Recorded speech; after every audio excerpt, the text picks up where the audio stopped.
فلا أقسم بمواقع النجوم وإنه لقسم لو تعلمون عظيم إنه لقرآن كريم في كتاب مكنون لا يمسه إلا المطهرون تنزيل من رب العالمين.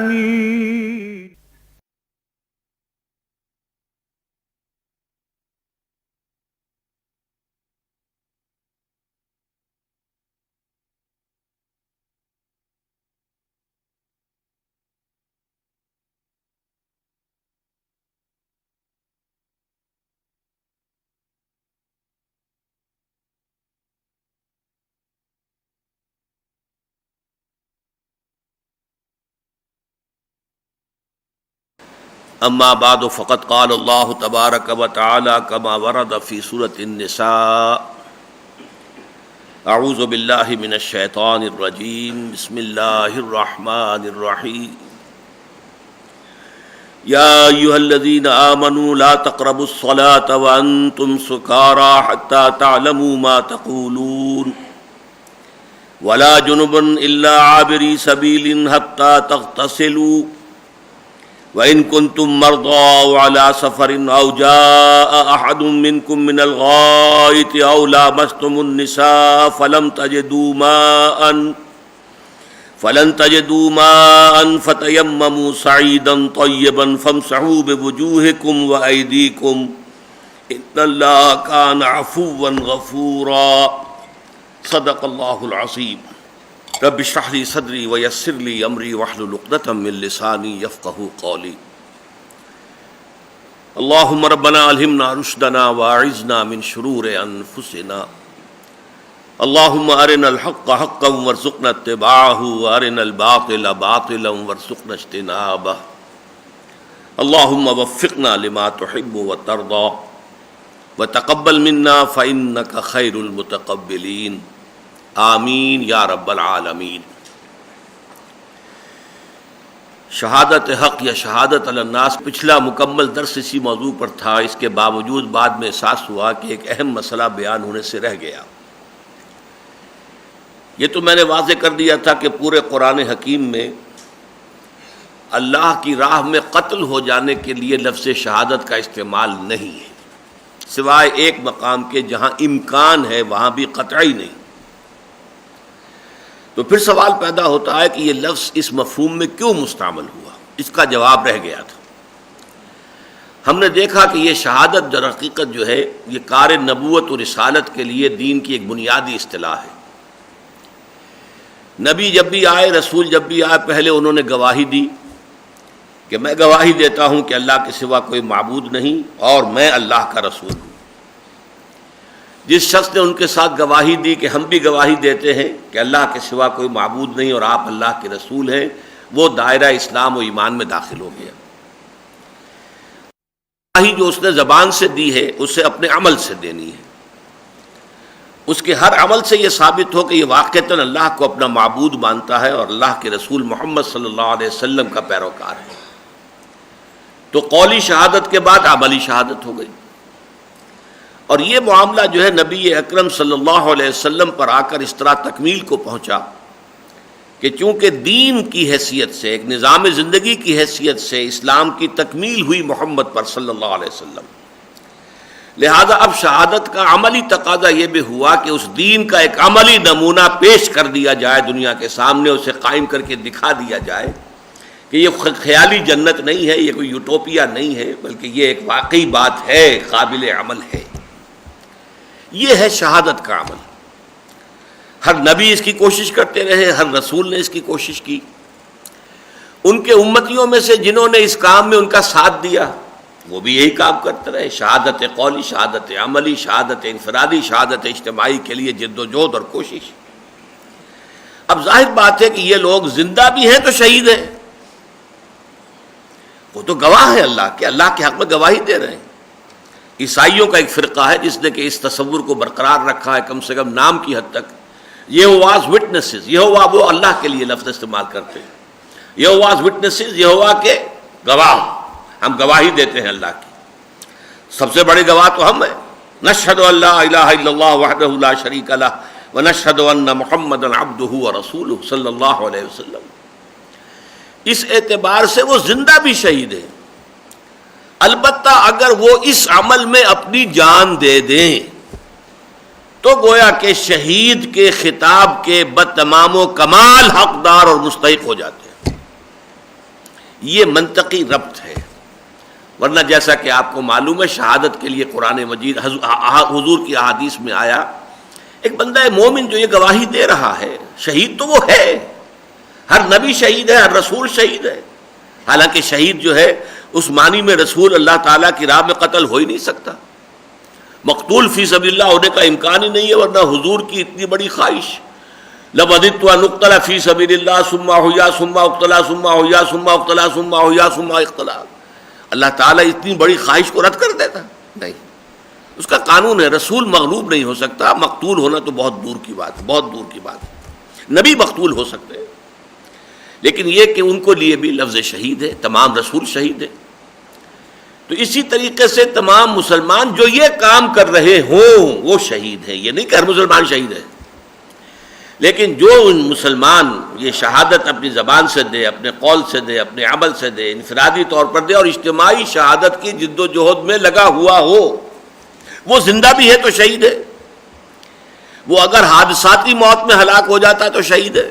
حضور نے فرمایا پیٹ کی بیماری سے جو فوت ہو گیا وہ شہید ہے، جو کہیں ڈوب کر شہید ہو گیا مر گیا وہ شہید ہے، جو کہیں آگ میں جل کر فوت ہو گیا شہید ہے، جو اپنے مال کی حفاظت کرتے ہوئے مارا گیا شہید ہے۔ لیکن یہ کہ شہادت کا اعلیٰ ترین رتبہ کیا ہوگا کہ اسی عمل میں اس اللہ تعالیٰ کے دین کی گواہی دیتے ہوئے اور اس کے اجتماعی گواہی کی جد و جہد کرتے ہوئے اگر کوئی قتل ہو جائے تو گویا کہ اب وہ بتمام و کمال شہید کے خطاب کا، لقب کا مستحق ہو گیا۔ یہ ہے اس کے مابین ربط اور تعلق۔ اللہ تعالی ہم سب کو یہ شہادت نصیب فرمائے، شہادت قولی تو ہے، شہادت عملی کی توفیق دے اور اجتماعی کی جد و جہد کرنے کی توفیق عطا فرمائے۔ اب ہمیں آگے چلنا ہے تو صرف تمہیداً دوبارہ نوٹ کر لیجئے، قرآن حکیم میں پہلی دو جو مدنی صورتیں ہیں، سورہ بقرہ، سورہ آل عمران، ان دونوں میں جو اقدار مشترک ہیں، مثلاً دونوں کا آغاز الف لام میم سے ہوتا ہے، دونوں کے اختتام پر بڑی عظیم دعائیں ہیں، پھر دونوں نصفین میں منقسم ہیں، نصف اول نصف ثانی، نصف اول نصف ثانی، ورٹیکل ڈویژن ہے، دونوں کے نصف اول پھر ورٹیکلی تین تین حصوں میں سب ڈیوائیڈڈ ہیں۔ البتہ سورہ آل عمران کا نصف ثانی بھی تین حصوں میں ڈیوائیڈڈ ہے ورٹیکلی، لیکن سورہ بقرہ کا آپ کو یاد ہوگا کہ وہاں ہاریزونٹل معاملہ ہے کہ چار مضامین کی لڑیاں جو ہیں آپس میں گتھی ہوئی ہیں، جیسے رسی چار لڑیوں سے آپ نے بنائی ہو، ایک لال، ایک ہری، ایک نیلی، ایک پیلی، تو جب آپ ان کو بٹ دیتے ہیں تو کوئی سا رنگ بھی آپ کو کنٹینیوس نظر نہیں آئے گا، لال، پیلا، نیلا، ہرا اس طرح نظر آئیں گے۔ تو چار مضامین تھے۔ یہ جو دوسرا جوڑا ہے سورۃ النساء اور سورۃ المائدہ، ان دونوں کے شروع میں حروف مقطعات نہیں ہیں، کوئی قرآن مجید کی عظمت کا خصوصی بیان نہیں ہے، جیسے سورہ آل عمران میں بھی ہے اور سورہ بقرہ میں بھی نہیں ہے، اختتام پر کوئی خاص دعائیں نہیں ہیں، ایک کا آغاز ہوا یا ایھا الناس سے، یہ سورہ نساء ہم پڑھ رہے ہیں، اور ایک کا ہوا یا ایھا الذین آمنوا سے، وہ سورہ مائدہ ہے۔ پھر ان میں ورٹیکل ڈویژن کوئی نہیں ہے، ساری ڈویژن جو ہے وہ سورہ بقرہ کے نصف ثانی کی طرح ہاریزونٹل ہے۔ اور وہ کیا ہے؟ یہاں در حقیقت تین خطاب ہیں، خطاب مسلمانوں سے بحیثیت امت مسلمہ، خطاب یا روح سخن اہل کتاب کی جانب، اور خطاب منافقین سے۔ یہ تین لڑیاں ہیں علیحدہ جو بٹی ہوئی ہیں، ایک آ جائے گی پھر دوسری آ جائے گی پھر پہلی آ جائے گی پھر تیسری آ جائے گی پھر دوسری اس طریقے سے جو ترتیب جو ہے سورہ بقرہ کے نصف ثانی کی ہے وہ سورہ نساء اور سورہ مائدہ دونوں کی. لیکن یہاں فرق کیا ہے کہ خطاب میں امت مسلمہ اور خطاب میں منافقین، لیکن ان دونوں کا خطاب یا ایھا الذین آمنوا سے ہوتا ہے، اس لیے کہ منافقین بھی قانونی طور پر مسلمان تھے، انہیں مسلمان تسلیم کیا جاتا تھا. ان کے مرنے پر حضور نے عبداللہ ابن ابی جیسے رئیس المنافقین کی بھی نماز جنازہ پڑھا دی. لہذا قانوناً جو ہے وہاں یا ایھا الذین نافقوا کہیں نہیں آیا، یا ایھا المنافقون کہیں نہیں آیا، یا ایھا الذین آمنوا سے خطاب ہوگا اہل ایمان کو بھی منافقین کو بھی. یہ تو پھر آپ کو سبجیکٹ میٹر بتا دیتا ہے کہ یہاں اصل میں روح سخن کس کی طرف ہے، خطاب کس سے ہو رہا ہے. اور تیسرا خطاب جو ہے وہ یہود اور نصارہ کی طرف. تو اس سورہ نساء میں ہم نے اب تک جو پڑھی ہیں 42 آیات، ان میں سارا خطاب امت مسلمہ سے بحیثیت امت مسلمہ تھا، اور آج کی جو پہلی آیت میں نے ابھی تلاوت کی ہے وہ بھی اس میں شامل ہے. 43 آیات جو ہیں شروع میں یہ امت مسلمہ بحیثیت امت مسلمہ بحیثیت مسلمان. اس کے بعد 14 آیات میں جو آج ہی ہم انشاءاللہ پڑھ لیں گے پوری، اس میں اہل کتاب کی طرف روح سخن ہے، ذرا سا خطاب بھی ہے. اس میں اگرچہ آیات 14 ہیں لیکن زیادہ بات کوئی نئی نہیں ہے، اس لیے کہ یہ باتیں ریپیٹڈ آ چکی ہیں سورہ بقرہ میں، سورہ آل عمران میں، صرف ریفرنس ہے. البتہ یہاں مجھے خیال آیا تھا کہ میں آپ کو بتا دوں کہ یہ جو ریپیٹیشن ہوتی ہے قرآن میں یہ کیوں ہوتی ہے. اصل میں ہم تو دیکھتے نا پورا قرآن ہمارے سامنے موجود ہے. جب قرآن نازل ہو رہا تھا تو یہ شکل تو نہیں تھی. اب ایک سورت 2 سال پہلے نازل ہوئی تھی، کس کس کو یاد ہے؟ اور وہاں تو کوئی نہ پرنٹنگ تھی، نہ کتابیں تھیں، نہ چھاپے تھے، محدود چند صحابہ تھے جو سارا کا سارا یاد کر لیتے تھے، سب کو کہاں یاد. اس اعتبار سے پھر مضامین ریپیٹڈلی آتے تھے. اب جو خطبہ آ رہا ہے اس میں بھی جو مضامین کے ضروری ہیں کہ جن کا حوالہ دینا ضروری ہے، اس سے کیا ہوگا کہ پہلے تفصیل سے بحث ہو چکی ہے، لہذا وہ تازہ ہو جائیں گے. صرف حوالہ دے دینا کافی ہوگا، اشارہ کر دینا کافی ہوگا. یہاں 14 آیات میں آپ دیکھیں گے کہ وہ اشارے ہیں، وہ حوالے ہیں ان چیزوں کے جن کی تفصیل سورہ بقرہ میں، سورہ آل عمران میں آ چکی ہے. لہذا میں نے عرض کیا کہ اس میں ہمیں زیادہ وقت نہیں لگے گا، آج ہماری پروگرس زیادہ ہو جائے گی. یہ جو پہلی آیت ہے یہ ہے ایک فقہی قانونی شریعت سے متعلق. اس میں 2 احکام آئے ہیں، ایک حکم وہ ہے کہ جو عارضی ہے اور ایک حکم وہ ہے جو مستقل ہے. یا ایھا الذین آمنوا لا تقربوا الصلاۃ وانتم سکارى، اہل ایمان نماز کے قریب مت جاؤ جبکہ تم نشے کی حالت میں ہو. حتی تعلموا ما تقولون، جب تک کہ تم پوری طرح سمجھ نہ سکو جو کچھ کہ کہہ رہے ہو. نشے میں ہے انسان تو کیا پتا کہہ کچھ رہا ہے، کہنا کچھ چاہتا ہے، زبان سے کچھ نکل رہا ہے. اس حوالے سے اس سے نماز سے منع کر دیا گیا. یہ گویا کہ دوسرا حکم آیا. سورہ بقرہ میں صرف یہ بتایا گیا تھا کہ یسألونک عن الخمر والمیسر قل فیہما اسم کبیر ومنافع للناس. اے نبی آپ سے یہ شراب اور جوئے کے بارے میں پوچھ رہے ہیں، بتا دیجئے ان دونوں کے اندر گناہ ہے اور کچھ لوگوں کے لیے فائدے بھی ہیں. شراب ٹونک بھی ہے، چستی پیدا کرتی ہے، تھوڑی پی جائے تو اس کے اندر فوائد ہیں، لیکن اسمہما اکبر من نفعہما، ان کا گناہ کا پہلو جو ہے ان کے نفع اور فائدہ اور کے پہلو سے زیادہ ہے. بس اتنا کہہ کے چھوڑ دیا. اب اس کے بعد یہ حکم آ رہا ہے کہ نماز کے قریب مت جاؤ. اس سے کیا اندازہ ہوا؟ نماز سے بڑی شے تو کوئی ہے نہیں. تو جو شے نماز سے محروم کر دے انسان کو، اس سے تو زیادہ خبیث شے اور کون سی ہوگی. اشارے کی حد تک بات آگے آ گئی. اس کے پس منظر میں ایک واقعہ بیان ہوتا ہے کہ ایک دعوت طعام تھی. یہ ترمذی شریف کی روایت ہے.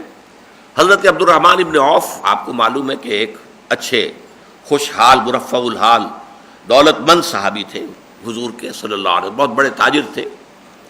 انہوں نے ایک دعوت طعام منعقد کی، اس میں بہت سے صحابہ آئے. کھانے پینے ہی کے دوران جو اس میں شراب بھی سرو کی گئی، پی گئی. مغرب کی نماز کا وقت ہو گیا، اب کھڑے ہو گئے اور ایک صحابی کو امام بنایا. صحابی نے وہاں پر قل یا ایھا الکافرون اعبد ما تعبدون پڑھ دیا. کہنا تو چاہیے تھا لا اعبد ما تعبدون، اے کافروں میں بندگی نہیں کرتا، پرستش نہیں کرتا ان کی جن کی تم کرتے ہو. کہیے گئے کہ اے کافروں میں بھی پرستش کرتا ہوں انہی کی جن کی تم کرتے ہو، کیونکہ اب وہ نشے کی حالت میں تھے. اعبد ما تعبدون. اس حوالے سے پھر اس کے بعد جو ہے یہ شان نزول کی ایک روایت ہے. باقی یہ کہ اس کے اندر تسلسل سمجھ لیجئے کہ شراب جو ہے جس طرح گھٹی میں پڑی تھی تو تدریجاً اس کو حرام کیا گیا ہے. اس کا آخری حکم جو ہے وہ سورہ مائدہ میں آئے گا. تو پہلی بات تو یہ ہوئی کہ یا ایھا الذین آمنوا لا تقربوا الصلاۃ وانتم سکارى حتى تعلموا ما تقولون.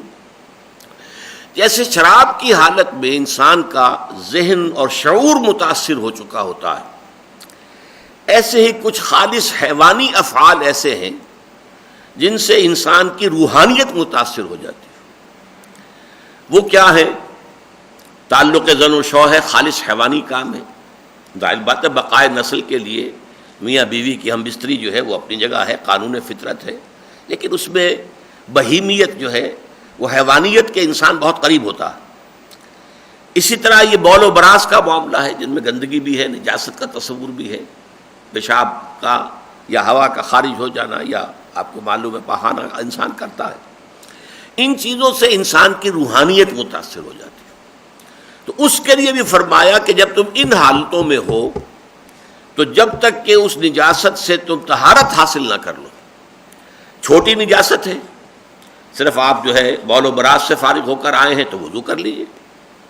اور اگر کہیں جو ہے معاملہ جو ہے تعلق زن و شو کا ہوا ہے، مباشرت کا ہوا ہے، تو پھر یہ کہ غسل لازم ہے، غسل کر کے پھر نماز پڑھیے، ورنہ اس کے بغیر نماز نہ پڑھیے. البتہ اس میں رعایت کیا ہے؟ اگر پانی نہیں ہے، سفر پر ہے، پانی اتنا کم ہے کہ اگر وہ ان کاموں میں لگا دیا جائے غسل میں اور وضو میں تو پینے کے لالے پڑ جائیں گے، یا کوئی بیماری ایسی ہے کہ پانی کے استعمال سے اندیشہ ہے جان کا، تو اس کی جگہ تیمم فرما دیا گیا کہ یہ رعایت ہے کہ تم پھر اپنے دونوں ہاتھ پاک مٹی پر مارو، ان کو جھٹک دو اور پھر اس سے اپنے چہرے کو مل لو دو. اسی طرح 2 مرتبہ پاک مٹی کے اوپر ہاتھ مارو، جھٹک دو، ایکسٹرا جو ہے خاک نہیں چاہیے ہاتھ پر، پھر اس سے اپنے دونوں ہاتھ جو ہے وہ کوہنیوں تک یہ بن لو. یہ قائم مقام ہو جائے گا وضو کا. یہ ہے حکم جو دیا جا رہا، اور یہ ابدی حکم ہے، یہ ہمیشہ کے لیے تیمم کا معاملہ. اور اس میں یہاں تک بھی ہوا بعض صحابہ سے کہ انہوں نے سمجھا کہ شاید صرف چھوٹی نجاست سے تو یہ تیمم کافی ہے کہ ہاتھ مارا اور چہرے کے اوپر اور ہاتھ مارا اور ہاتھوں پر، لیکن بڑی نجاست ہو گئی، کسی ایک صحابی کو احتلام ہو گیا کہیں سفر کے دوران، تو اب انہوں نے یہ سمجھا کہ وہ جیسے بعض حیوانات جو ہیں وہ مٹی کے اندر لوٹتے ہیں، انہوں نے اس طریقے سے اپنے آپ کو جو ہے وہ مٹی کے اندر لتھیڑنا شروع کر دیا اور پورا جو ہے وہ لوٹنے لگے اس کے اندر. تو انہیں بتایا گیا نہیں، اس کے لیے بھی بڑی نجاست کے لیے بھی تیمم وہی ہے، تیمم ایک ہی ہے، صرف چہرے کو اور ہاتھوں کو کونیوں تک جو ہے وہ اس پاک مٹی کے ساتھ مل لینا. یہ ہے اصل مضمون اس کا. فرمایا ولا جنوبن، اور نہ ہی حالت جنابت میں تم نماز کے قریب جاؤ، الا عابری سبیل، الا یہ کہ راستہ طے کر رہے ہو، سفر طے کر رہے ہو، تو اس کی بات بعد میں آ جائے گی. ولا جنوبن حتی تغتسلوا، اصل جملہ یہ بنے گا. اور نہ ہی حالت جنابت میں نماز کے قریب جاؤ یہاں تک کہ غسل کر لو. البتہ اس میں استثناء ہوگا جو آگے بیان ہوگا، لیکن یہاں اشارہ کر دیا الا عابری سبیل، اگر کہیں راستہ طے کر رہے ہو، منزل طے کر رہے ہو تو معاملہ علیحدہ ہو جائے گا. وَإِن كُنتُم مَرْضَىٰ، اور اگر تم ہو بیمار، پانی کا استعمال جو ہے اس میں مضر ہو، او علی سفر، یا سفر پر ہو. اور سفر پر ہونے کا میں نے کہا کہ پانی یا تو بالکل ہے نہیں، یا ہے تو اتنا کم ہے کہ اگر وضو اور غسل میں استعمال ہو گیا تو پینے کے لالے پڑ جائیں، جان کے لالے پڑ جائیں. او جاء احدکم منکم من الغائط، اور اسی طرح جنابت کے ساتھ ساتھ جو چھوٹی نجاست ہے، تم میں سے کوئی کسی نشیبی جگہ سے ہو کر آیا ہو، اپنی ضرورت پوری کر کے آیا ہو، یعنی بول و براز کی. چونکہ اکثر و بیشتر کیا کرتے تھے کہ وہ کسی نشیبی جگہ پر جا کر یہ کام کرتے تھے، اپنے فراغت حاصل کرتے تھے. جنگلوں کے اندر، کوئی مکانوں کے اندر تو ظاہر بات ہے اس زمانے میں کوئی یعنی ٹوائلٹس ہونے کا کوئی تصور تھا نہیں. یا تم میں سے کوئی ہو کر آیا ہے کسی نشیبی جگہ سے، جائے ضرور سے، کسی اپنی حاجت سے فارغ ہو کر. او لامستم النساء، یا تم نے ملامست کی ہے عورتوں کے ساتھ. یہ مباشرت کے لیے، مجامعت کے لیے یہ اصطلاح ہے. لمس کہتے ہیں چھونے کو، ایک دوسرے کو چھوا ہے تم نے، عورتوں کو چھوا ہے. فلم تجدوا، اور نہ پاؤ تم پانی، فتیمموا صعیدا طیبا، تو پھر تیمم کا اصل ارادہ کیا، معنی کیا؟ ارادہ کرو، قصد کرو. تیمم جو ہے اما یا امو ہی سے ہے اسی سے امام ہے، آمین البیت الحرام، اسی سے در حقیقت ام القرا ہے، تو اما یا امو اسی سے امام بنتا ہے. تو وہ یہ تیممو، قصد کرو، ارادہ کرو، سعیدن طیبہ، پاک مٹی. اب پاک مٹی، ہر وہ مٹی پاک ہوگی جس میں نجاست نظر نہ آئے. یہ نہیں ہے کہ اب آپ کو کوئی ریسرچ کرنی پڑے گی، مائکروسکوپک اس کی اسٹڈی ہو، اس میں کوئی نہیں، جو چیز نہ تو کوئی شے نہیں آ رہی ہے تو وہ پاک ہے، مٹی پاک ہے. فامسحوا بوجوہکم وایدیکم، تو پھر مل لیا کرو اس سے تم اپنے چہروں کو اور اپنے ہاتھوں کو. ان اللہ کان عفوا غفورا، یقیناً اللہ تعالیٰ معاف فرمانے والا ہے اور بخشنے والا ہے. اب ظاہر بات ہے کہ اس آیت میں کوئی ایسی بات نہیں ہے کہ جس کی مزید وضاحت کی ضرورت ہو. ویسے فقہی مسائل جو بے شمار نکل سکتے ہیں، لیکن یہ وہ چیزیں ہیں جو پہلے سے ہمارے علم میں. اب 14 آیتیں آ رہی ہیں کہ جن میں روح سخن بھی کہہ لیجئے اور کچھ تھوڑا سا ہلکا سا خطاب کا انداز بھی اہل کتاب سے.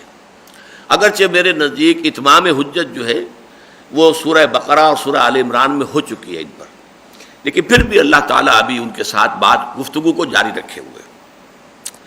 الم تر الی الذین اوتوا نصیبا من الکتاب، کیا تم نے دیکھا نہیں ان لوگوں کو جنہیں کتاب میں سے ایک حصہ دیا گیا تھا. ایک تو اسلوب میں نے پہلے کئی دفعہ بیان کیا ہے کہ اہل کتاب کے بارے میں قرآن میں ہم نے سورہ آل عمران میں پڑھا لیسو سواء، یہ سب ایک جیسے نہیں، ان میں اچھے لوگ بھی تھے برے بھی تھے.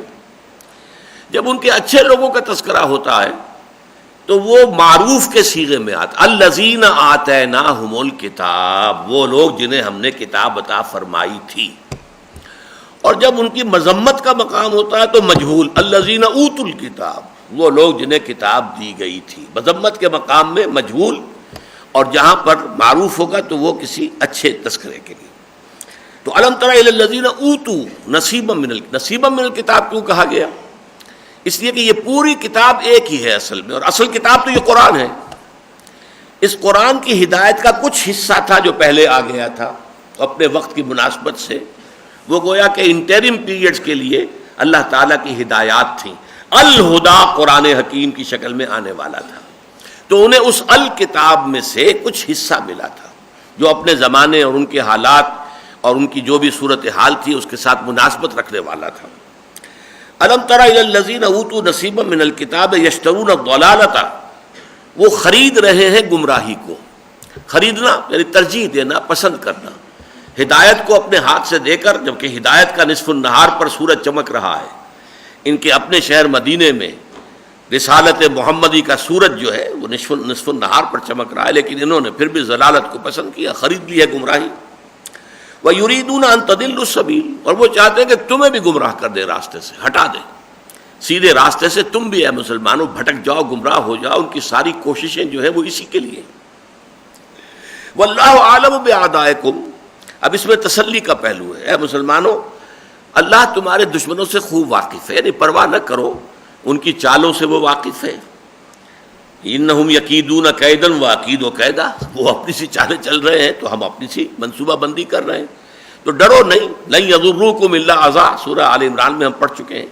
یہ تمہیں کوئی تکلیف نہیں دے سکیں گے. ہاں کچھ کوفت، کچھ اذیت تو ہوگی، لیکن یہ کہ کوئی مستقل نقصان، کوئی پائیدار جو ہے تمہارے لیے نقصان جو ہے اس کا باعث یہ نہیں بن سکیں گے. واللہ اعلم باعدائکم، اللہ تعالیٰ تمہارے دشمنوں سے خوب واقف ہے، وہ چھپے ہوئے نہیں ہیں اس کے نگاہوں سے.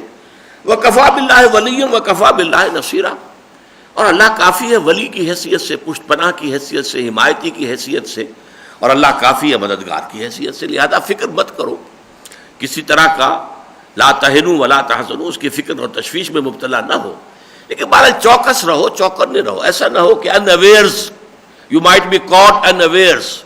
آدمی ہوتا ہے کسی وقت ان گارڈڈ مومنٹ میں ہے اور کسی نے آ کر جو ہے کوئی بات آپ کے ذہن میں ڈال دی اور آپ اس کا شعور اس وقت نہیں ہوا کہ یہ کیا بکواس کر گیا ہے، اور لیکن آپ کے دل پر کچھ اثر جو ہے اس کا پڑ گیا. تو اس لیے چوکس چوکنے ضرور رہو. بڑی پیاری بات کہی حضرت مسیح علیہ السلام نے، تم سانپ کے مانند چوکنے لیکن فاختہ کے مانند بے ضرر بنو. اپنے حوارین کو جو ہدایات دی، فاختہ بیچاری کتنی بے ضرر، تو بنو فاختہ، کسی کو نقصان نہ پہنچاؤ، لیکن سانپ کی طرح چوکنے رہو جیسے سانپ چوکنا ہوتا ہے کہ تمہیں کوئی نقصان نہ پہنچا سکے. مٹی کے مادو نہ بن جاؤ. یہ نہ ہو جائے کہ لوگ جو ہے وہ تمہیں جس طرح چاہیں ایکسپلائٹ کر جائیں، جس طرح چاہیں نقصان پہنچائیں. تو اپنے تحفظ میں چوکس رہنا، چوکنے رہنا ضروری ہے. من الذین ہادوا یحرفون الکلم عن مواضعہ، ان یہودیوں میں سے بہت سے ایسے ہیں کہ جو کلام کو اس کے معین ہو جانے کے بعد، ٹھکانہ معین ہو جانے کے بعد اس میں تحریف کرتے ہیں، الٹ پلٹ کر دیتے ہیں، جگہ سے ہٹا دیتے ہیں۔ آپ کو معلوم ہے محض پنکچویشن سے کتنا فرق پڑتا ہے۔ روکو مت جانے دو، روکو مت جانے دو، الفاظ وہی تین ہیں، روکو مت جانے دو 4 الفاظ، روکو مت جانے دو اس کا مطلب کچھ اور ہو گیا، روکو مت جانے دو اس کا مطلب برعکس ہو گیا۔ تو اس طریقے سے بھی ہو سکتا ہے، یا جیسے ان کے ہاں تھا کہ وہ الفاظ کو توڑ مروڑ کر کرتے تھے، آگے پیچھے کر دیتے تھے۔ یحرفون الکلم عن مواضعہ ویقولون سمعنا وعصینا، اور وہ کہتے ہیں ہم نے سنا اور ہم نے نافرمانی کی۔ کہنا کیا چاہتے تھے؟ ظاہر یہ کرتے تھے کہ ہم نے کہا سمعنا واطعنا، حقیقت میں کیا کہتے تھے؟ سمعنا وعصینا، ہم نے سنا اور ہم نے نہیں مانا۔ واسمع غیر مسمعین، اور سنیے نہ سنایا جائیے، وہ چپکے سے کہہ دیا، سنیے ذرا میری بات سنیے، توجہ فرمائیے، لیکن چپکے سے غیر مسمعین، نہ ہی سنائے جاؤ تو بہتر ہے۔ وراعنا، اور وہ کہتے ہیں راعنا لین بالسنتہم، راعنا کہتے ہیں اپنی زبانوں کو موڑتے ہوئے راعینا۔ راعنا کے معنی کیا؟ ذرا میرا لحاظ کیجئے اور ہمارا بھی خیال کیجئے، ہم سنی نہیں آپ کی بات، ذرا دوبارہ فرما دیجئے۔ جس کو آپ ہمیشہ کہتے ہیں فرگیو می، ایکسکیوز می، مجھے بتائیے ذرا دوبارہ کیجئے، تو یہ جو ہے فرگیو می اس طریقے کی بات، لیکن یہ کہ وہ اس کو راعینا کر، اے ہمارے چرواہے، دل میں خوش ہوتے تھے۔ لیم بالسنتہم وطعنا فی الدین، اور دین میں وہ گویا کہ طعن اندازی کر رہے ہیں، لوگوں مسلمانوں کے وہ نیزے لگا رہے ہیں دین میں عیب لگانے کے لیے۔ وَلَوْ أَنَّهُمْ قَالُوا سَمِعْنَا وَأَطَعْنَا، اگر انہوں نے کہا ہوتا کہ ہم نے سنا اور مانا، وَاسْمَعْ، اور سنیے، وَانظُرْنَا، اور ذرا ہمیں مہلت دیجیے یا ہماری طرف نگاہ فرمائیے، التفات فرمائیے۔ انظر کے دونوں معنی ہو جائیں گے، اس لیے کہ انتظار بھی اسی سے بنا ہے نا، نظر سے، انتظار باب افتعال۔ ذرا ٹھہریے، ذرا بات ہماری سمجھ میں نہیں آئی ہے، ذرا دوبارہ فرمائیے۔ وَانظُرْنَا لَكَانَ خَيْرًا لَهُمْ وَأَقْوَمَ، تو یہ ان کے لیے بہت بہتر بھی ہوتا اور یہ ان کے لیے بہت سیدھی بات ہوتی، درست بات ہوتی۔ وَلَكِنْ لَعْنَهُمُ اللَّهُ بِكُفْرِهِمْ، لیکن اللہ تعالیٰ نے تو ان کو ان کے کفر کی پاداش میں ان پر لعنت کر دی ہے، یعنی یہ اس طرز عمل میں اب لعنت زدہ ہونے کی بنا پر اب مبتلا ہو چکے ہیں، گویا کہ وہی بات کہ مہر ہو گئی ہے۔ ختم اللہ علی قلوبہم وعلی سمعہم وعلی ابصارہم غشاوہ ولہم عذاب عظیم، یطبع اللہ علی قلوبہم بکفرہم، اللہ تعالیٰ نے ان کے دلوں پر مہر لگا دی۔ ذالک بانہم آمنوا ثم کفروا فطبع اللہ علی قلوبہم فہم لا یفقہون، اللہ تعالیٰ نے ان کے اوپر جو ہے اب مہر لگا دی ہے اور اب ان کو فہم حاصل نہیں ہے۔ وَلَكِنْ لَعَنَهُمُ اللَّهُ بِكُفْرِهِمْ فَلَا يُؤْمِنُونَ إِلَّا قَلِيلًا، تو یہ ایمان لانے والے نہیں ہیں۔ اے نبی آپ ان کی طرف سے مایوس ہو جائیے، امید نہ رکھیے۔ الا قلیلا، ہاں شاذ شاید کوئی ایمان لے آئے، شاذ کے درجے میں۔ حضور کو اصل میں توقع یہ تھی نا کہ یہ تو واقف ہیں، تورات کے عالم ہیں اور توحید کے مدعی ہیں، شرک سے واقعتاً بچے ہوئے ہیں اور یہ سب کچھ چیزیں سمجھتے ہیں، مانتے ہیں، جانتے ہیں، پھر میرے بارے میں پیشین گوئیاں ان کی کتابوں میں موجود ہیں، تو یہ تو جھٹپٹ ایمان لے آئیں گے۔ مکے کے لوگ اور تھے، ظاہر بات ہے ان کے پاس نہ کتاب، نہ شریعت، نہ کوئی علم، نہ وہ نبیوں سے واقف، تو ان کا معاملہ اور تھا، لیکن یہ لوگ تو جھٹپٹ ایمان لے آئیں گے۔ لیکن آپ دیکھ رہے ہیں سورہ بقرہ ہی سے حضور کی اس امید کو اللہ تعالیٰ نے بار بار کہا، لن ترضی عنک الیہود ولا النصارى حتی تتبع ملتہم، یہ سورہ بقرہ میں آگے کیا ہے۔ اے نبی آپ سے نہ یہودی جو ہے راضی ہوں گے نہ نصارہ، جب تک کہ آپ ان کی پیروی نہ کریں۔ مسئلہ تو یہ ہے، چودراہٹ کا مسئلہ ہے، چودراہٹ کیسے چھوڑ دیں؟ آپ کو مان لے تو چودراہٹ گئی۔ ان کا منصب، وہ دین کے بہت بڑے جو ہیں وہ پیشوا ہیں، ان کے ہاتھ چومے جاتے ہیں، ان سے لوگ آ کے فتوے مانگتے ہیں، ان کی عزتیں کرتے ہیں، ان کی جوتیاں سیدھی کرتے ہیں، ان کو نذرانے پیش کرتے ہیں، سب سارا چیزیں کیسے لوز کر دیں گے وہ؟ لن ترضی عنک الیہود ولا النصارى حتی تتبع ملتہم، تو وہی فرمایا فلا یؤمنون الا قلیلا، یہ نہیں ایمان لائیں گے مگر شاذ۔ یا ایھا الذین اوتوا الکتاب، اور دیکھیے یہاں بھی اوتوا الکتاب کہا گیا، الذین آتیناھم الکتاب نہیں کہا گیا۔ اے وہ لوگوں جنہیں کتاب دی گئی تھی، آمنوا بما نزلنا مصدقا لما معکم، ایمان لے آؤ، تسلیم کر لو، تصدیق کرو اس کی جو ہم نے نازل کی ہے، تصدیق کرتے ہوئے اس شے کی جو تمہارے ساتھ موجود ہے۔ یہ تورات کی بھی تصدیق کرتی ہے کہ وہ اللہ کی کتاب تھی، یہ انجیل کی بھی تصدیق کرتی ہے، اور یہ کہ خود یہ کتاب جو ہے گویا کہ ان پیشین گوئیوں کی مصداق بن کر آئی ہے کہ جو تورات اور انجیل میں موجود تھی۔ من قبل ان نطمس وجوہا، اب یہ بڑا سخت انداز آ رہا ہے، اس سے پہلے کہ ہم تمہارے چہروں کو مٹا دیں۔ اب چہروں پر آپ کو معلوم ہے یہ ناک ہے، یہ منہ ہے، یہ آنکھیں ہیں، یہ نقش و نگار ہیں، کوئی ایسا ہاتھ لگے کہ یہ سب برابر ہو جائے، اسپاٹ، نہ آنکھ رہے، نہ ناک رہے، نہ منہ رہے، یہ ہے نطمسا، جیسے کہ کسی چیز کو مٹا دیا جائے۔ آپ نے بلیک بورڈ کے اوپر کوئی تصویر بنائی ہوئی تھی، اس کو مٹا دیا، نطمسا۔ ان نطمس وجوہا نردها علی ادبارها، اور پھر انہیں اپنی پیٹھوں کے بل پر موڑ دیں، چہرہ پیچھے کر دیں، قبر کی طرف کر دیں۔ اور نلعنہم کما لعنا اصحاب السبت، یا ہم ویسی لعنت کریں جیسے کہ ہفتے والوں پر ہم کر چکے ہیں۔ وہ جو ایلات میں جو قوم آباد تھی بنی اسرائیل کی، جنہوں نے ہفتے کے قانون، سبت کے قانون میں جو ہے وہ ہیلے بنائے تھے، اور وہ ہفتے کے روز جو ہے وہ بڑے بڑے حوض اور وہ کھود لیتے تھے جن میں کہ مچھلیاں آ جاتی تھی، پانی سمندر کہا گیا، پھر اس کو کاٹ دیا سمندر سے کہ واپس نہیں جا سکتی، اتوار کو جا کے پکڑ لیا۔ تو اس سے یہ کہ سارا جو قانون کی حکمت تھی، جو روح تھی، یوم سبت کا جو حرمت تھی کہ کوئی دنیاوی کام نہیں ہو سکتا، اس کی روح تو ختم ہو گئی، اس لیے کہ لگے ہوئے تو ہو، کسیاں لے کے لگے ہوئے ہو، لیکن بس یہ کہ مچھلی پکڑی نہیں، تو اس سے کیا ہوا؟ تو پھر کیا کیا تھا؟ ان کو بندروں کی شکل میں بنا دیا گیا، سوروں کی شکل میں بنا دیا گیا۔ تو کیا اسی طرح کا تم چاہتے ہو کہ تمہارا بھی حشر کر دیا جائے؟ یا ایھا الذین اوتوا الکتاب آمنوا بما نزلنا مصدقا لما معکم من قبل ان نطمس وجوہا فنردها علی ادبارها اور نلعنہم کما لعنا اصحاب السبت وکان امر اللہ مفعولا، اور دیکھو جان لو اللہ تعالیٰ کا معاملہ تو یہ ہے کہ ہر شے جو ہے، جو اس کا ارادہ ہے، امر ہے، اس کا فیصلہ ہے، اس کی تدبیر ہے، وہ ہو کر رہنی ہے، پوری ہوگی۔ اللہ کا یہ دین کامل ہو کر رہے گا۔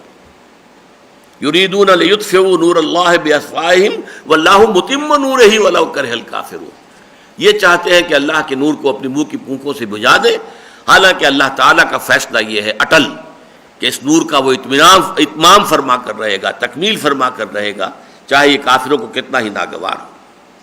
اب یہ آج دوبارہ آ گئی ہے اس سورہ مبارکہ میں، ان اللہ لا یغفر ان یشرک بہ ویغفر ما دون ذلک لمن یشاء، سن لو اللہ تعالیٰ اس کو نہیں بخشے گا کہ اس کے ساتھ شرک کیا جائے، البتہ بخش دے گا جو بھی کچھ اس سے کمتر ہوگا جس کو چاہے گا۔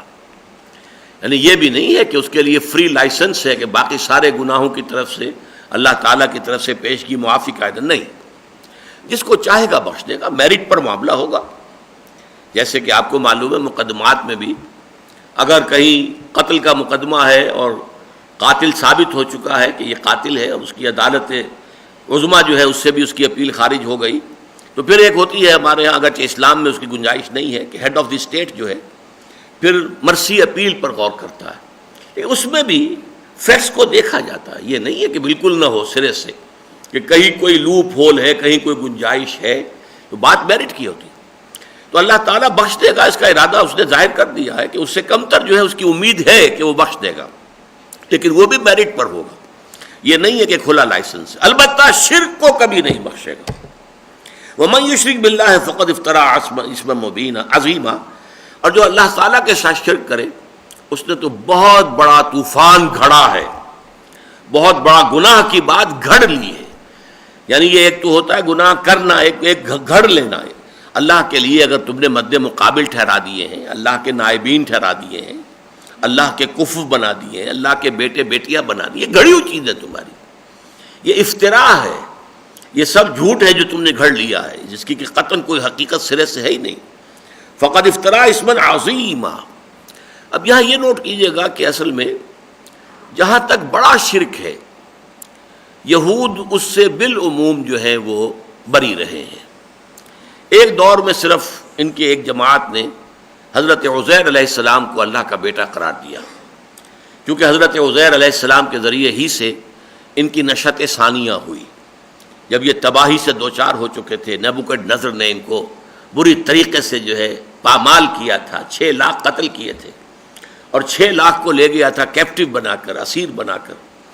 اسارت بابل، دی کیپٹیوٹی آف بیبیلونیا، یہ ان کی تاریخ کا ایک عجیب واقعہ ہے۔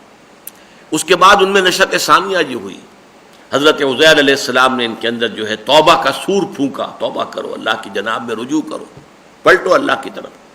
پھر ان کے اندر جو ہے دین اور ایمان میں دوبارہ کچھ بڑا شرک، اس سے بحیثیت مجموعی یہودی جو ہیں وہ بری رہے۔ البتہ عمل کے اندر سفلی اعمال، جادو، ٹونے ٹوٹکے، یہ ان کے ہاں حضرت سلیمان علیہ السلام کے زمانے سے بہت عام ہو گئے تھے۔ سورہ بقرہ میں اس کا ذکر موجود ہے، وَاتَّبَعُوا مَا تَتْلُو الشَّيَاطِينُ عَلَىٰ مُلْكِ سُلَيْمَانَ وَمَا كَفَرَ سُلَيْمَانُ وَلَٰكِنَّ الشَّيَاطِينَ كَفَرُوا، تفصیل سے وہاں بحث آئی ہے۔ تو یہاں چونکہ اسی قسم کی چیزوں کا تذکرہ ہو رہا ہے، لہذا اس آیت کو لے آئے کہ شرک صرف عقیدے کا نہیں ہوتا، شرک عمل کا بھی ہوتا ہے۔ لہذا اس اعتبار سے غور کر لو کہ تمہارے اندر وہ جو عملی شرک ہے وہ آ چکا ہے۔ عملی شرک تو نفس پرستی بھی ہے۔ اگر آپ نے نفس کی خواہش کے مقابلے میں اللہ کے حکم کو پیچھے پھینک دیا تو آپ نے نفس کو اپنا خدا بنا لیا۔ عقیدہ تو نہیں ہے، لیکن آپ نے اپنے نفس کو جو ہے اپنا خدا بنا لیا۔ فرأیت من اتخذ الہہ ہواہ، کیا تم نے دیکھا اس شخص کو جس نے اپنی خواہش نفس کو اپنا معبود بنا لیا؟ اس موضوع پر میرے 6 گھنٹے کے، یہ کوئی کم سے کم میرا خیال ہے 30 سال پرانے کیسٹ ہیں، 30 سال۔ وہ جو بھی سننا چاہیں سنیں ضرور، معلوم ہو کہ شرک کی کیا کیا قسمیں ہیں۔ بہرحال اس وقت ظاہر بات ہے کہ اس سے زیادہ تفصیل میں جانے کا موقع نہیں ہے۔ ان اللہ لا یغفر ان یشرک بہ ویغفر ما دون ذلک لمن یشاء ومن یشرک باللہ فقد افترى اثما عظیما۔ الم تر الی الذین یزکون انفسهم، کیا تم نے دیکھا نہیں ہے مسلمانوں ان لوگوں کو جو اپنے آپ کو بہت سمجھتے ہیں پاک باز؟ یہ جو بہت زیادہ اپنے آپ کو پاک باز سمجھتے ہیں یا سمجھاتے ہیں یا ظاہر کرتے ہیں، ان کی دال میں ہمیشہ کچھ کالا ہوتا ہے۔ عام طور پر انسان جو ہے اگر اس کے اندر نیکی ہو، تقویٰ ہو، خیر ہو، تو اس میں تواضع پیدا ہوتی ہے، اس میں یہ کہ خاکساری پیدا ہوتی ہے۔ یہ نہیں ہوتا کہ اس کے اندر گھمنڈ اور اپنے تزکیے کا اور اپنے اخلاق عالیہ کا اور اپنے روحانی مقامات کا وہ تذکرہ کرتا پھرے۔ بل اللہ یزکی من یشاء، حقیقت میں تو اللہ تعالیٰ ہی تزکیہ کرتا ہے جس کا چاہتا ہے۔ اللہ تعالیٰ جس کو چاہے پاک کر دے۔ اپنے آپ جو ہے خود ساختہ مربع اور مزکا ہو جائے کوئی تو اس سے کچھ نہیں بنتا۔ ولا یظلمون فتیلا، اور ان پر ظلم نہیں کیا جائے گا دھاگے کے برابر بھی۔ ظاہر بات ہے انہیں ان کے اپنے اعمال ملیں گے۔ یا ایھا الذین کفروا لا تعتذروا اليوم انما تجزون ما کنتم تعملون، اے کفر کرنے والو اب معذرتیں نہ بناؤ، تمہیں تو وہی کچھ مل رہا ہے جو تم کر کے لائے ہو، ہم نے اپنی طرف سے کوئی شے تمہارے اوپر نہیں ڈالی۔ یا نوٹ کیجئے فتیلہ کسے کہتے ہیں عربی زبان میں؟ ظاہر بات ہے ہر زبان جو ہے وہ اپنے مشاہدات جو ہیں ان لوگوں کے اس پر بنتی ہے۔ اب دیکھیں کھجور جو ہے عربوں کی زندگی کی یوں سمجھیے بڑی مرکزی شے تھی کھجور۔ کھجور کو جب آپ کھولتے ہیں تو اس کے اندر جو گٹھلی ہے اس کے اوپر ایک جھلی ہوتی ہے، اسے قطمیر کہتے ہیں۔ کتنی باریک سی بے جان سی، تو حقیر شے کا ذکر کرنا ہو تو قطمیر، کہ اس جھلی برابر بھی اللہ کسی پر ظلم نہیں کرتا۔ پھر یہ کہ اس کھجور کی بھی ناف سی ہوتی ہے کہ اس کے ساتھ ایک لگا ہوا ہوتا ہے چھوٹا سا دھاگا، جیسے کہ بچہ پیدا ہوتا ہے تو ناف اس کی جو ہوتی وہ ہے فتیلہ، کہ اتنا بھی اللہ تعالیٰ کسی کے اوپر ظلم نہیں کرے گا، بلکہ ہر شخص کو اس کے اپنے اعمال جو ہیں وہ ملیں گے۔ انظر کیف یفترون علی اللہ الکذب، دیکھو اے نبی اور اے مسلمانوں یہ کیسے اللہ تعالیٰ پر جھوٹ گھڑ رہے ہیں۔ وہ جھوٹ کیا ہے کہ اللہ تعالیٰ نے we are the chosen people of the lord, ہم تو اللہ کے پسندیدہ لوگ ہیں، بخشے بخشائے لوگ ہیں، ہم تو یعقوب کی اولاد ہیں، ہم تو امت مرحومہ ہیں، ہمارے ساتھ سوال ہی کیا ہے؟ کوئی عذاب نہیں، اگر ہوگا بھی تو چند دنوں کے لیے، لن تمسنا النار الا ایام معدودات، گنتی کے چند دنوں کے سوا نہیں ہوگا. اول تو یہ کہ ہمیں آگ میں داخل کیا ہی نہیں جائے گا. یہ سب جو ہے جھوٹ گھڑے ہیں انہوں نے. وَكَفَى بِهِ اسما مبینا، اور محض ان کی یہ باتیں بھی کافی ہیں بہت بڑا گناہ ہونے کے اعتبار سے. یہ جو من گھڑت باتیں ان کی تباہی، بربادی اور ان کے عذاب کے مستحق ہونے کے لیے تو یہی کافی ہے. أَلَمْ تَرَ إِلَى الَّذِينَ أُوتُوا نَصِيبًا مِنَ الْكِتَابِ يُؤْمِنُونَ بِالجِّبْتِ وَالطَّاغُوتِ، کیا تم نے دیکھا نہیں کہ وہ لوگ کہ جنہیں کتاب کا ایک حصہ دیا گیا وہ ایمان رکھتے ہیں جبت اور طاغوت پر. یہ جبت کے معنی کیا ہے؟ اگرچہ بعض روایات کے اعتبار سے بعض مفسرین نے کہا یہ ایک بت کا نام تھا، لیکن نہیں، اس میں حضرت عبداللہ ابن عباس رضی اللہ تعالیٰ عنہما، حضرت عمر رضی اللہ تعالیٰ عنہ، دونوں کی رائے ہے اس سے مراد ہے سحر، ساحری، جادو، ٹونا ٹوٹکا، یہ جو چیزیں ہیں، اعمال سفلیہ. یہ یہود میں حضرت سلیمان کے زمانے سے بہت عام تھی. اس زمانے میں آپ کو معلوم ہے کہ جنات کے ساتھ بڑا قریبی رابطہ ہو گیا تھا انسانوں کا، اس لیے کہ جنات بھی مسخر تھے حضرت سلیمان کے ہاتھوں، اور وہ وہاں پر ان سے کام لیتے تھے، اور ان کے لیے بڑی بڑی عمارتیں انہوں نے جنات نے بنائی ہیں. تو اس وقت ذرا میل جول زیادہ تھا، تو شیاطین جن جو ہے انہوں نے خوب اپنی گمراہی جو ہے انسانوں میں، یہودیوں میں پھیلائی تھی. تو یہ ان چیزوں میں ان کا دھیان ہے، اس چیزوں پر یقین کرتے ہیں. اور طاغوت، طغا سے سرکش، جو بھی اللہ سے سرکش ہے وہ طاغوت ہے. میں بھی اللہ کے حکم کے سامنے جو ہے سر نہیں جھکاتا، گردن اکڑاتا ہوں تو میں طاغوت ہوں. شیطان سب سے بڑا طاغوت ہے. یہ نظام جو دنیا کا سیکولرزم کا ہے، پاپولر ساورنٹی، یہ آج کی سب سے بڑی طاغوت ہے. ہم خدا ہیں خود، ہم قانون بنائیں گے، ہم طے کریں گے کیا صحیح ہے کیا غلط ہے. ہم نہیں جانتے اللہ نے کیا کہا، کس چیز کو صحیح کہا، کس چیز کو غلط، کس کو جائز کہا، کس کو ناجائز. یؤمنون بالجبت والطاغوت ویقولون للذین کفروا، اور وہ کہتے ہیں ان لوگوں کے بارے میں جنہوں نے کفر کیا، مشرکین مکہ کو، ہؤلاء اہدی من الذین آمنوا سبیلا، یہ لوگ ان صاحب ایمان لوگوں سے بڑھ کر ہدایت پر ہیں. یہ ہوتا زدم زدہ کی انتہا، فإنما هم فی شقاق. جب زدم زدہ میں آ گئے تو یہودی اس حد تک اتر آئے. کعب بن اشرف کا یہ واقعہ آتا ہے کہ وہ وفد لے کر گیا تھا مکے ایک متحدہ محاذ بنانے کے لیے حضور کے خلاف. وہاں ابو سفیان نے کہا کہ اچھا تم بتاؤ کہ ہمارا دین بہتر ہے یا یہ محمد کا اور ان کے ساتھیوں کا دین بہتر ہے صلی اللہ علیہ وسلم. انہوں نے کہا اچھا تم بیان کرو تمہارا دین کیا ہے. انہوں نے کچھ اپنے حج کے مراسم، یہ وہ ہم یہ کرتے ہیں وہ کرتے ہیں، مہمانوں کو کھانا کھلاتے ہیں، پانی پلاتے ہیں، تمہارا دین ان سے بہتر ہے. حالانکہ سب جانتا تھا، بہت بڑا عالم تھا، بہت بڑا عالم تھا، بلعام بن باورہ کی مثال. تو انہوں نے وہاں کہا جا کر کہ تمہارا دین، حالانکہ وہ جانتے مشرک بت پرست، لیکن وہ زدم زدہ محمد کی مخالفت اور دشمنی میں یہاں تک آ گئے صلی اللہ علیہ وسلم. وَيَقُولُونَ لِلَّذِينَ كَفَرُوا هَؤُلَاءِ أَهْدَىٰ مِنَ الَّذِينَ آمَنُوا سَبِيلًا أُولَٰئِكَ الَّذِينَ لَعَنَهُمُ اللَّهُ، یہ وہ لوگ ہیں جن پر اللہ نے لعنت فرما دی. وَمَن يَلْعَنِ اللَّهُ فَلَن تَجِدَ لَهُ نَصِيرًا، اور جس کو اللہ تعالیٰ جس پر لعنت کر دے پھر ان کے لیے تم کوئی مددگار نہ پاؤ گے. کون انہیں ہدایت دے گا، کون انہیں چھڑائے گا. ام لہم نصیب من الملک فإذا لا یؤتون الناس نقیرا، کیا یہ لوگ ان کے پاس اختیار کا کوئی حصہ ہے، بادشاہی کا کوئی حصہ ہے. الملک للہ، بادشاہی اختیار تو کل کی کل اللہ کے لیے. یہ جو ہے ٹھیکیدار بنے بیٹھے ہیں. ان کا مسئلہ کیا تھا؟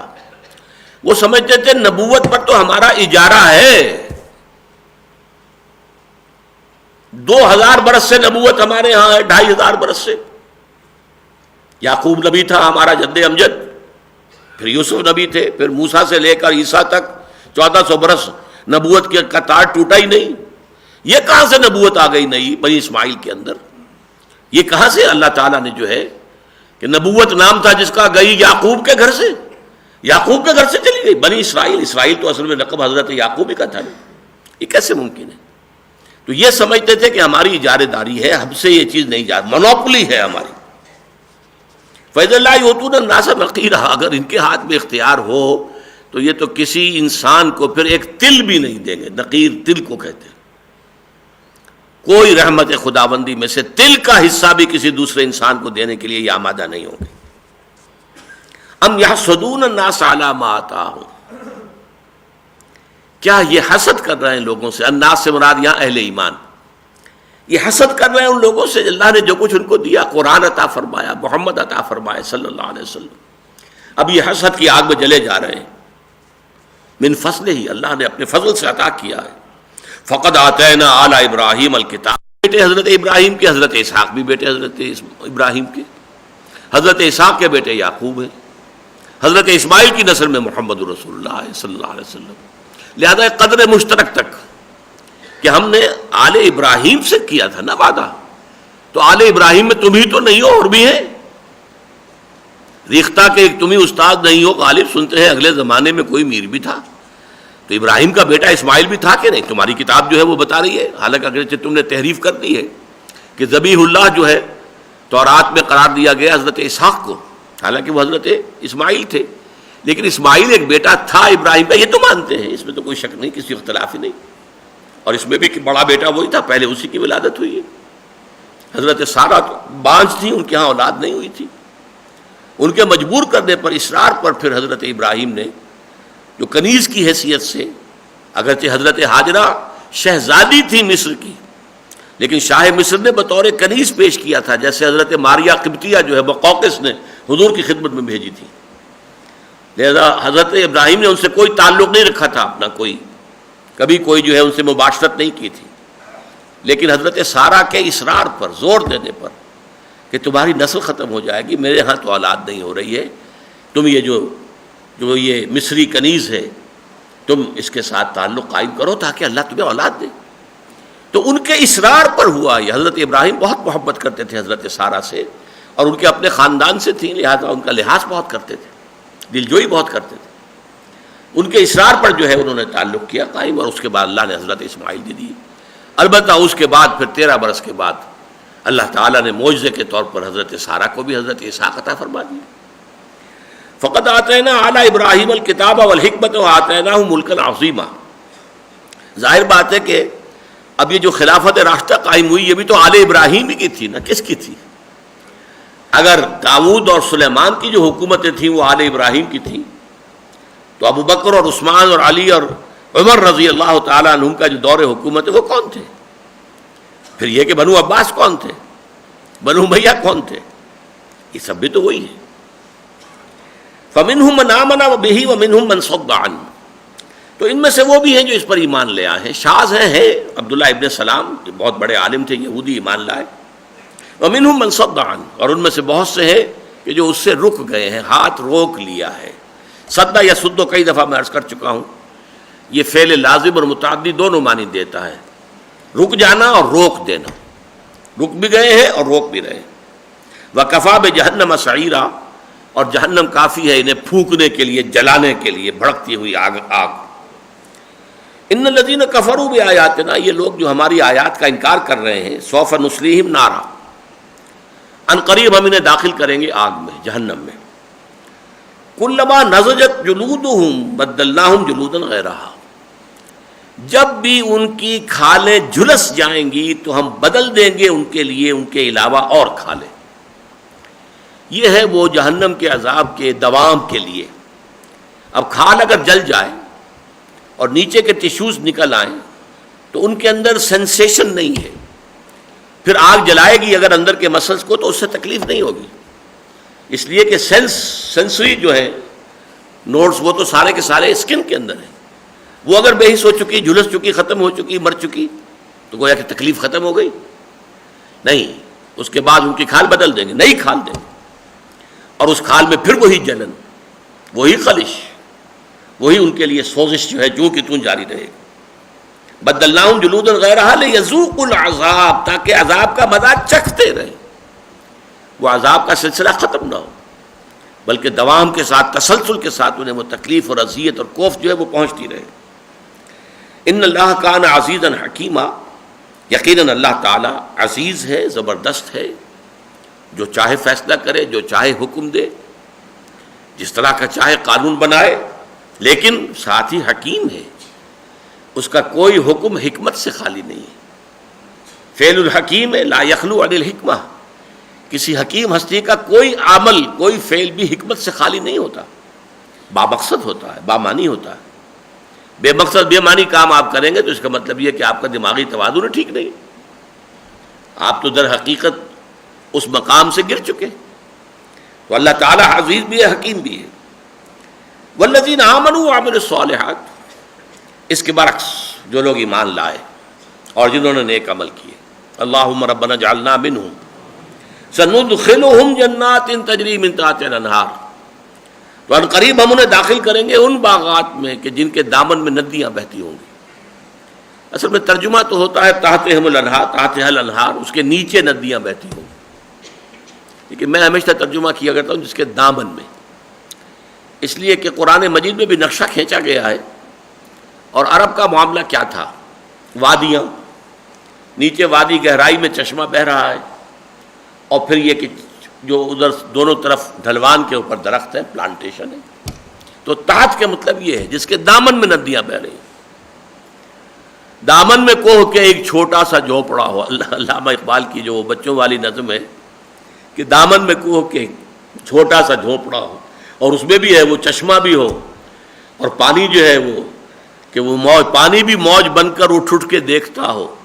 تو یہ جو ایک نقشہ ہے کہ ایک پہاڑی، ایک سطح مرتفع ہے، اور اس کے اوپر جو ہے قطار اندر قطار درخت لگے ہوئے ہیں، اور نیچے وادی کے اندر جو ہے وہ اگر چشمہ بہ رہا ہے، کوئی دریا ندی ہے، اس سے ظاہر بات ہے کہ پانی جو ہے وہ سیپ کر رہا ہے، جذب ہو رہا ہے، دونوں سائڈز میں جا رہا ہے، تو درختوں کی جڑوں کو جو ہے سیراب کر رہا ہے۔ یہ ایک فطری باغ، ایک باغ تو وہ ہوتا ہے جو آدمی لگاتا ہے خود، اس کے لیے تو یہ کہ زمین کو ہموار کریں گے، جو بھی کریں گے، لیکن ایک وہ ہے کہ جو نیچرل، ایک جہاں پر کہ آپ کو ایک نظر آئے ہریاول اور نیچرل جو ہے اللہ تعالیٰ کی طرف سے ایک باغ کی شکل، تجری من تحتہا الانہار خالدین فیہا ابدا، اس حال میں کہ وہ رہیں گے اس میں ہمیشہ ہمیش۔ لہم فیہا ازواج مطہرۃ، ان کے لیے ہوں گے ان میں بیویاں نہایت پاک باز، نہایت صالح، نہایت پاک کی ہوئی۔ یہی لفظ آپ کو معلوم ہے حضور کی ازواج کے لیے آتا، ازواج مطہرات، اور سورہ احزاب میں آیا لیطہرکم تطہیرا، تاکہ تمہیں خوب پاک کر دے، ہر آلائش سے، ہر خرابی سے بالکل پاک اور صاف کر دے۔ ازواج مطہرۃ وندخلہم ظلا ظلیلا، اور پھر انہیں داخل کریں گے ہم گھنی چھاؤں میں، ظل چھاؤں، لیکن ظل کے ساتھ ظلیل زوئے کے ساتھ ہے، یہ وہ چھاؤں جو بڑی گھنی چھاؤں ہے، بڑی گہری چھاؤں، اس کے اندر ہم انہیں داخل کریں گے، جن میں دوام ہوگا، جس میں انہیں دھوپ کی سختی نہیں دیکھنی ہوگی۔ لا یرون فیہا شمسا ولا زمہریرا، نہ سخت دھوپ کی گرمی اور نہ سخت سردی جو انسان کو جو ہے وہ جما کر رکھ دے، نہیں، بلکہ ایک معتدل موسم، خوشگوار موسم، ظلا ظلیلا۔ یہ 14 آیتیں اللہ تعالیٰ کے فضل و کرم سے ہم نے پڑھ لی ہیں۔ اب یہ نوٹ کر لیجئے اگلے درس کے لیے تمہید کے طور پر۔ اس کے بعد جو 2 آیتیں آ رہی ہیں اہل ایمان سے خطاب کر کے، وہ قرآن مجید کی عظیم ترین آیات میں سے ہیں، اور اس کا جو ہے پس منظر کے حوالے سے جان لیجئے، اب تک جو ہم نے 43 آیات پڑھی ہیں کہ جن میں امت مسلمہ سے خطاب تھا، اور 14 آیات ابھی پڑھی ہیں کہ جن میں روح سخن یا خطاب اہل کتاب سے تھا۔ تو امت مسلمہ سے جو خطاب تھا اس میں زیادہ تر گفتگو کس سطح پر ہوئی ہے؟ معاشرتی سطح، عورتوں کے حقوق، یتیموں کا لحاظ، عورتوں کے ساتھ معاملات، نکاح کے شرائط اور قیود، محرمات ابدیہ کون ہیں، یہ چیزیں معاشرہ۔ در حقیقت جو ہے ہمارا جو نظام ہے اجتماعی، اس کی جو لووسٹ لیول ہے اس کا وہ خاندانی نظام ہے۔ خاندانی نظام سے بات بنتی ہے، کیونکہ پہلی آیت جو ہے سورہ نساء کی وہی خاندانی نظام کی جڑ بنیاد ہے۔ یا ایھا الناس اتقوا ربکم الذی خلقکم من نفس واحدۃ وخلق منها زوجها وبث منهما رجالا کثیرا ونساء واتقوا اللہ الذی تساءلون به والارحام ان اللہ کان علیکم رقیبا۔ لیکن یہ کہ اب اس سے اوپر ایک سطح ہوتی ہے، معاشرہ اگر آرگنائز ہو گیا ہے، منظم ہے، اس کی تطہیر ہو گئی ہے، اس کی پاکیزگی ہو گئی ہے، خرابیاں نکل گئی ہیں، اصلاح ہو گئی ہے، سیکشول پرورشن ختم ہو گئی ہے۔ اب اس معاشرے کا اپر لیول آتا ہے آرگنائزیشن کا، جسے آپ اسٹیٹ کہتے ہیں، ریاست و سیاست کی بنیاد پر یہ ہائر لیول آف آرگنائزیشن ہے سوسائٹی کا۔ اس کے ضمن میں دو انتہائی اہم آیات ہیں کہ جو ابھی 58ویں اور 59ویں آیات ہیں، اس کے بعد 60ویں آیت سے بڑا لمبا خطاب شروع ہو جائے گا، اگرچہ خطاب یا ایھا الذین آمنوا سے ہوگا، لیکن وہاں روح سخن جو ہے وہ منافقین کے ساتھ ہوگا۔ یہ طویل ترین حصہ ہے، تقریباً نصف حصہ اس سورہ مبارکہ کا جو ہے وہ نفاق کے موضوع پر ہوگا، جو ہم پڑھیں گے کہ یہ جو اگلا سبق ہے یہ اس اعتبار سے بہت اہم ہے، بہت اہم ہے کہ مسلمانوں کی اجتماعی زندگی کا جو اپر ٹیئر ہے، ہائیسٹ لیول ہے ریاست اور حکومت کی سطح پر، اس کا کیا قانونی دستوری ڈھانچہ ہے، وہاں کیا لائحہ عمل ہے، اس کے لیے کیا بنیادی اصول دیے گئے ہیں۔ اقول قولی ھذا واستغفر اللہ لی ولکم ولسائر المسلمین والمسلمات